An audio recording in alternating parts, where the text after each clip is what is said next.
¿Cómo se compensan, Juan Ramón, el hecho de que quizá en el año 2022 tengamos mucho éxito con el turismo, quizás tengamos también éxito con las remesas, que hay que ver después de los recortes, sobre todo en los Estados Unidos, de las ayudas sociales? Ok, hay unas expectativas, por un lado, positivas de la economía, pero por el otro lado está esta cuchillada de la inflación que puede venir a desbalancearlo todo. ¿No hay manera de lograr ese equilibrio o ya tenemos que esperar, qué sé yo, cosas como, por ejemplo, el aumento del dólar? Mira, el aumento del dólar no necesariamente, porque si tenemos una recuperación del turismo, una significativa recuperación del turismo, que por cierto nuestro presidente y casi todos los ministros, a pesar de un decreto de ahorro y no viajes, están en España acompañando a Cavada, a tu amigo Cavada. Pero realmente es una feria importantísima para nuestro país y es una feria que no somos el país homenajeado en esa feria. O sea que sin duda se justifica ese gasto. Yo no pretendo en ningún momento criticarlo. Entiendo que el Estado debía estar presente y que es positivo que estemos ahí. Pero si el turismo tiene una recuperación y las remesas siguen creciendo o por lo menos no decaen, ¿me escuchan? Sí, perfectamente. Ok. Si las remesas no decaen, pues sin duda yo creo que la estabilidad del dólar puede mantenerse. Otra cosa importante es que el gobernador del Banco Central tiene unas remesas históricamente grandes y por encima de las recomendaciones del Banco Mundial, del Fondo Monetario, de los organismos multilaterales. O sea que tenemos un colchón para reaccionar ante cualquier cambio en el tipo de cambio, porque es muy importante que defendamos el tipo de cambio, porque eso sí es altamente inflacionario en la República Dominicana, un país que vive de la mayoría de las cosas son importadas. Incluso el precio de los combustibles se calcula en función del precio del barril de petróleo y el precio de las divisas en la República Dominicana. O sea que el gobernador tiene que hacer la tarea de mantener y cuidar el tipo de cambio, que últimamente, en lo que va de mes, ha estado subiendo el tipo de cambio y el gobernador dice que ese aumento es muy de la época, temporero, que es algo momentáneo, pero nosotros entendemos que debió reaccionar con la suficiente rapidez, porque es un elemento que genera inflación, definitivamente genera inflación en el país. Pero el 2022 va a depender mucho de las actuaciones del gobierno en el sentido económico. Ahora, si nos vamos un poco más allá de lo económico, el tema de moda, como diríamos, es el tema de Punta Catalina, del fideicomiso de Punta Catalina. Realmente, según lo que he podido leer de abogados sobre la potencial inconstitucionalidad de esa ley que disuelve a la CDE y que no hay un marco regulatorio del fideicomiso en alianza público-privada, pues eso puede generar y provocar aún más el posible estallido social y el desencanto de la sociedad, que en honor a la verdad es lo que menos queremos, porque al final siempre la clase pobre es que paga los platos rotos.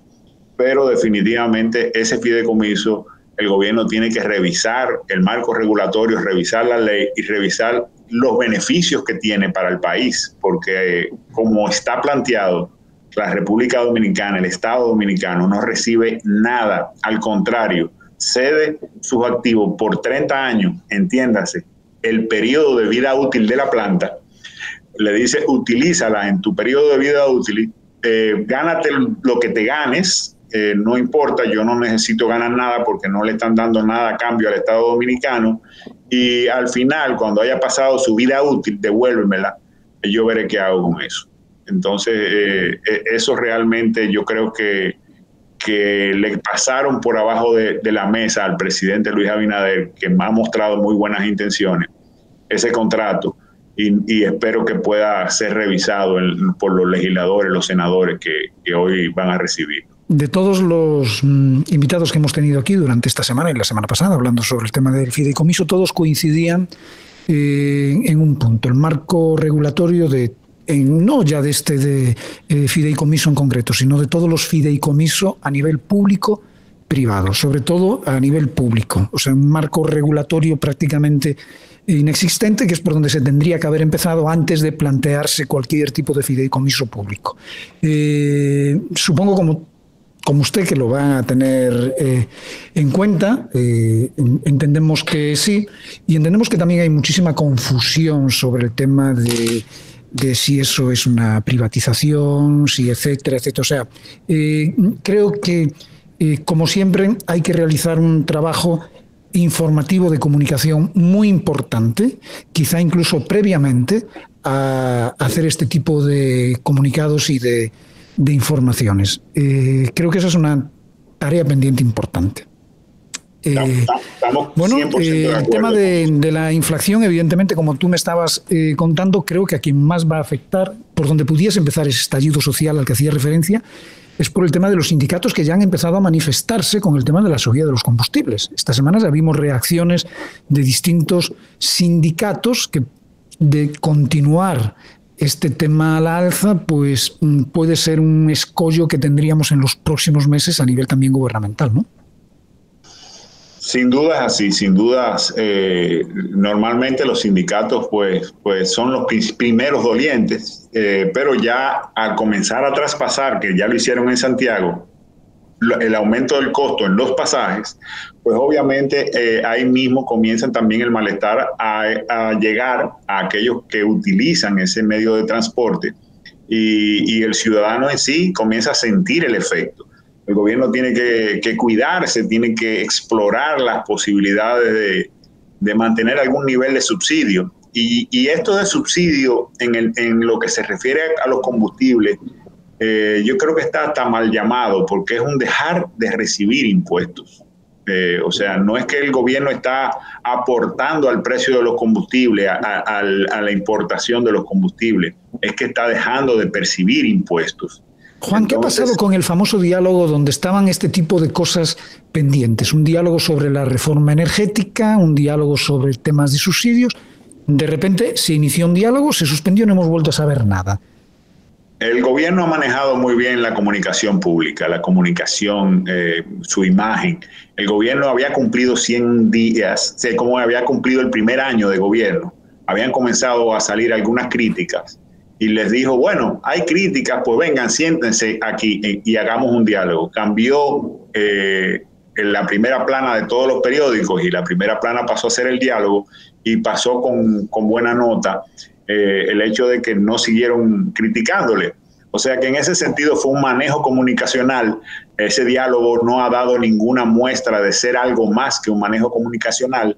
El gobierno no ha seguido con los temas, incluso la cantidad de temas a la que él llamó en ese diálogo nacional era imposible. O sea, ¿se paró todo, por ejemplo, todo lo relacionado con la reforma fiscal, se paró con el discurso del presidente? Exactamente, exactamente. O sea, el presidente ha estado manejando muy bien la comunicación, está muy bien asesorado en ese sentido. Se quedó, en este momento está en Fitur, pero tiene el mundo encendido, necesita una nueva noticia para sacar el fideicomiso de la palestra, porque la verdad es que le está afectando a su imagen y le está bajando la popularidad significativamente al Estado Dominicano. Juan, muchísimas gracias. Interesantísima la conversación, el análisis sobre el 2020-2021, las expectativas sobre el 2022. Vamos a ver, seguramente nos volveremos a ver, tendremos otra cita más adelante, ya un poquito más avanzado el 2022, para continuar hablando de cómo van las cosas. Muchísimas gracias. Gracias a ustedes, un verdadero placer y encantado. Saludos.